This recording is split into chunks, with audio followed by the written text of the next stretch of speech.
আন্তর্জাতিক মাতৃভাষা দিবস উপলক্ষে বাংলাদেশ শিল্পকলা একাডেমির আয়োজনে বরিশালে অনুষ্ঠিত হয়ে গেল ৩ দিনব্যাপী নাট্য উৎসব। শনিবার সমাপনীর দিনে মঞ্চস্থ হয় অ্যাক্টরমেনিয়া ঢাকার পরিবেশনায় বিখ্যাত নাটক হ্যামলেট মেশিন। বরিশালে সচরাচর এমন আয়োজন দেখা যায় না। ২০ টাকার টিকিট কেটে নাটক দেখতে এসে উচ্ছ্বসিত সেখানকার দর্শক ও নাট্যকর্মীরা। ভবিষ্যতে এমন আয়োজন আরও দেখতে চান তারা। দেখছি তো না, ভালোই লাগছে অনেক। এভাবে যদি সবসময় এটা চালু হয় তাহলে অনেক মানুষ এটা দেখতে আগ্রহী হবে। আমাদের সমাজের ক্রাইসিস, আমাদের রাষ্ট্রের ক্রাইসিস, আমাদের পুরো বিশ্বের যে একটা ক্রাইসিস মোমেন্ট চলতেছে, সেই বিষয়টা খুব সুন্দরভাবে এখানে আমাদের নির্দেশক দেখিয়ে দিয়েছেন। পাশাপাশি হচ্ছে আমরা যদি সেট, লাইট এবং কস্টিউমের যে একটা সমন্বয় যেটা আমরা দেখতে পেয়েছি, সেটা খুব সুন্দরভাবে আমরা এখানে কোনো ধরনের ত্রুটি আমরা লক্ষ্য করিনি, একদম সুন্দরভাবে এটা উপস্থাপিত হয়েছে। সমাজে যে নারীরা লাঞ্ছিত হয়েছে ওইটা যে ফুটে উঠেছে এই নাটকের মাধ্যমে, আমরা অনেক পছন্দ করেছি। অনেক শিক্ষণীয় একটা নাটক ছিল। বরিশালে বিনোদনের তেমন কোনো ব্যবস্থা না থাকায় এমন আয়োজন সবার মাঝে আগ্রহ সৃষ্টি করেছে। ফলে অনেকেই তাদের পরিবারের সদস্যদের নিয়ে এসেছেন নাটক দেখতে। সমাপনী দিনে উপস্থিত ছিলেন বরিশাল বিশ্ববিদ্যালয়ের শিক্ষক, অতিরিক্ত জেলা প্রশাসক, জেলা কালচারাল কর্মকর্তা সহ অনেকেই। বরিশালে মনে হচ্ছে দীর্ঘদিন পরে এই ৩ দিন ব্যাপী একটা চমৎকার নাট্য উৎসবের আজকে শেষ হলো। আমি প্রথমে এই ধরনের উদ্যোগ নেওয়ার জন্য জাতীয় শিল্পকলা একাডেমির সম্মানিত মহাপরিচালক মহোদয়কে আন্তরিক ধন্যবাদ এবং কৃতজ্ঞতা জানাচ্ছি।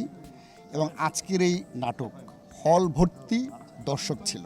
আমাদের শিল্পকলার বিকাশে অবশ্যই এই ধরনের শিক্ষণীয় নাটক আরও আমাদের বেশি বেশি করে করা দরকার। এই জাতীয় নাট্যোৎসবের মতো অনন্য উদ্যোগ আসলে আমাদের জাতীয় সংস্কৃতির বিকাশের জন্য খুব বেশি দরকার। আমাদের আগামীর প্রজন্ম যারা বাংলাদেশকে নেতৃত্ব দিবে, তাদেরকে যদি সৃজনশীলতা এবং সংস্কৃতির সমৃদ্ধ করে আমরা গড়ে তুলতে পারি এবং নাট্যমনস্ক করে গড়ে তুলতে পারি, তাইলেই আমাদের জাতীয় সাংস্কৃতিক যে জাগরণ, আমাদের ভেতরের যে চেতনা, সেটা উন্মোচিত হবে এবং আমাদের কাঙ্ক্ষিত লক্ষ্যে আমরা পৌঁছতে পারবো। এ সময় হ্যামলেট মেশিন নাটকের নির্দেশক ও কলাকৌশলীরা বলেন, নাট্যকর্মীরা অভিনয় করতে সবসময় উৎসাহী থাকেন। সেক্ষেত্রে ঢাকার বাইরে যখন এমন আয়োজনে আমন্ত্রণ করা হয়, তখন তাদের উৎসাহ আরও বেড়ে যায়। শুধুমাত্র জেলা শহর নয়, গ্রাম পর্যায়ে নাটক আয়োজনের প্রত্যাশা রাখেন তারা।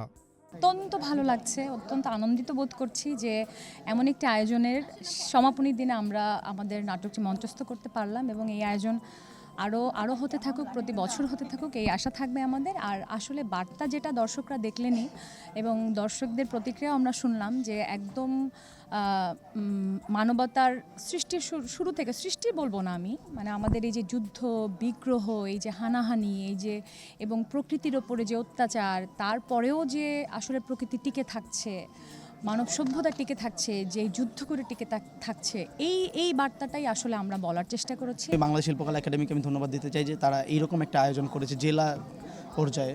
কারণ এই আয়োজনগুলো আসলে জেলার সাথে ঢাকার কাজের একটা কানেক্টিভিটি হয়, কোলাবোরেশন হয়। তাতে করে হয় কি যে আমাদের শিল্পের যে আদান প্রদানটা এটা খুব ভালো করে হয়।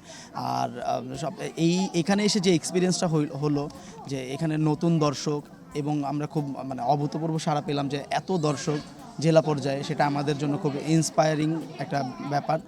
আর হোপফুলি আমি আশা করব যে এই রকম আয়োজন নিয়মিত হোক, যেন ঢাকার দলগুলো এখানে এসে শো করতে পারে, এখানকার দলগুলো ঢাকায় গিয়ে শো করতে পারে। তাহলে হবে কি যে আমরা আমরা যে সময়ের মধ্যে দিয়ে যাচ্ছি, এই সময়ে আসলে কালচারালি আরও বেশি অ্যাক্টিভিটি বাড়ানো দরকার আমাদের। সেই জায়গা থেকে আমি বলবো যে সাধুবাদ জানাই বাংলাদেশ শিল্পকলা একাডেমিকে। এই উৎসবে প্রথম দিন নাট্যতীর্থ পরিবেশিত দ্বীপ এবং দ্বিতীয় দিন ঢাকা বিশ্ববিদ্যালয়ের থিয়েটার অ্যান্ড পারফরমেন্স স্টাডিজ বিভাগের পরিবেশনায় রক্তকরবী মঞ্চস্থ হয়। হাসনাত জুবায়ের, বাংলাভিশন, বরিশাল।